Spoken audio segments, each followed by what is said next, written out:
फिरोज खान। लड़के ने मैरिज की एंटोनिया माइनो सोनिया से, लड़का हुआ राहुल राजीव खान। फिर यह बड़े हैरानी की बात है कि गांधी खानदान आखिर कैसे बने।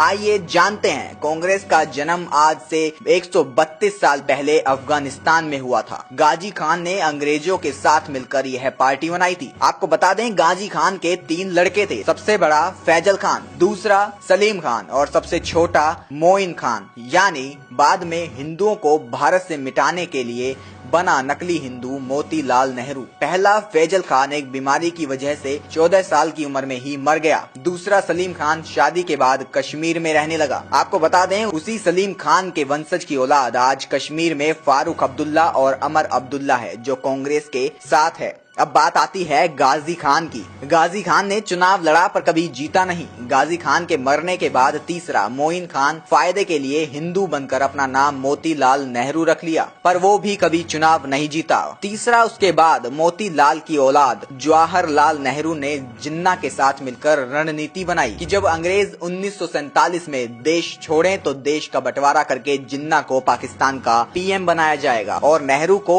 इंडिया का पीएम बनाया जाएगा। पर जनता सरदार पटेल को पीएम बनाना चाहती थी और महात्मा गांधी ने नेहरू का साथ दिया। इसलिए गांधी हत्यारा मराठा नाथुराम गोडसे गांधी के खिलाफ था, लेकिन नेहरू को पीएम बना दिया गया था। नेहरू की बेटी इंदिरा फिरोज खान से निकाह करके फिर से मुसलमान बन गई, पर महात्मा गांधी ने लोगों की आंखों में धूल झोंकने के लिए इंदिरा को अपने नाम के आगे खान की जगह गांधी लगाने को कहा। उसी दिन से ये गांधी का नाम लगाकर देश को लूट रहे हैं। फिरोज खान के बाद राजीव खान, उसके बाद सोनिया खान और अब राहुल खान। इस पोस्ट को इतना शेयर करो कि इस नकली गांधी परिवार की असलियत सभी को पता चले। आज सबूतों के साथ देखिए कि किस तरह धर्मनिरपेक्षता के बहाने आम हिंदुओं का पैसा कांग्रेस मुसलमानों में बांट रही है, ताकि उसका वोट बैंक और मजबूत हो सके। और सेक्युलर हिंदू आज भी अनजान है, गुलामों की तरह देशद्रोही पार्टियों को वोट दे रहे हैं। हमने आपको कांग्रेस की पूरी हकीकत तो बता दी, लेकिन अगर आपके मन में कोई सवाल है तो पहले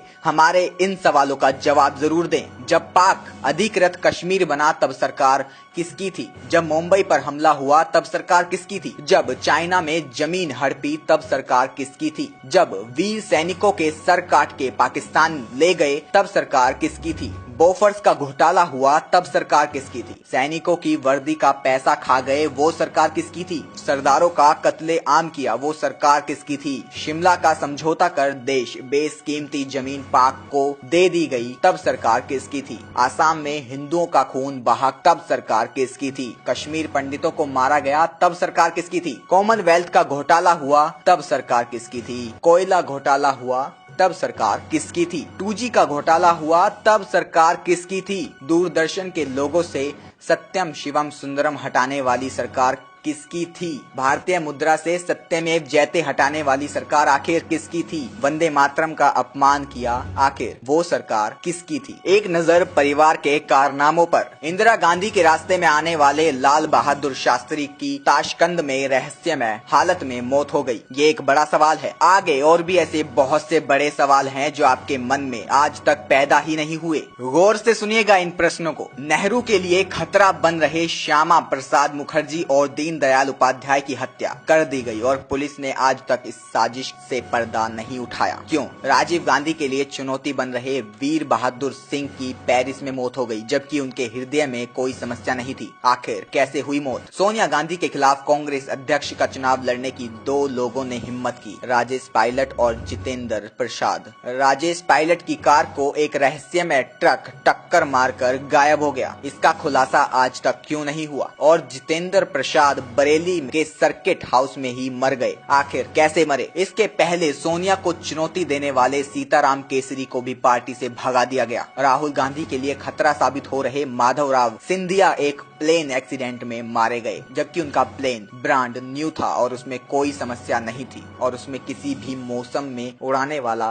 सिस्टम भी लगा हुआ था। कांग्रेस और विदेशी कंपनियों के लिए खतरा बन चुके राजीव दीक्षित की मौत हो गई। मृत्यु के बाद उनका शरीर काला पड़ गया, जो कि केवल जहर या करंट देने के बाद होता है। राजीव भाई की मृत्यु की खबर किसी भी मीडिया चैनल ने नहीं दिखाई। आखिर क्यों? मित्रों, आखिर इतने पवित्र परिवार को किस देवता का आशीर्वाद मिला हुआ है जिससे कि जो भी इनके अत्याचारों के खिलाफ आवाज उठाता है या रास्ते में आता है उसकी रहस्यमय हालत में मौत हो जाती है। संविधान की धारा 30A के तहत विद्यालयों में गीता रामायण पढ़ाना प्रतिबंधित है। मदरसों में कुरान और ईसाइयों में बाइबल पढ़ने की छूट क्यों है? मंदिरों और तीर्थ स्थानों के चढ़ावे पर सरकार 70% हक लेती है और उसके साथ साथ सरकारी अनुदान भी। आखिर क्यों? बाबा अमरनाथ की यात्रा पर सरकार को टैक्स, लेकिन हज यात्रा पर सब्सिडी। आखिर ऐसा क्यों? धर्मनिरपेक्षता को मारो, इच्छा है तो इस मैसेज को आगे बढ़ाओ, वरना खुद को हिंदुस्तानी मत कहलाओ। भारत माता की जय, वंदे मातरम। वीडियो एडिटर पुष्पा चौधरी के साथ निखिल वर्मा,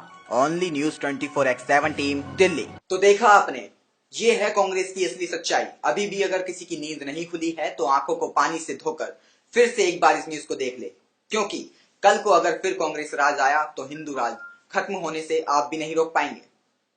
देश दुनिया की ऐसी ही तमाम बड़ी खबरों को देखने के लिए हमें सब्सक्राइब करें और बने रहें ओनली न्यूज 24x।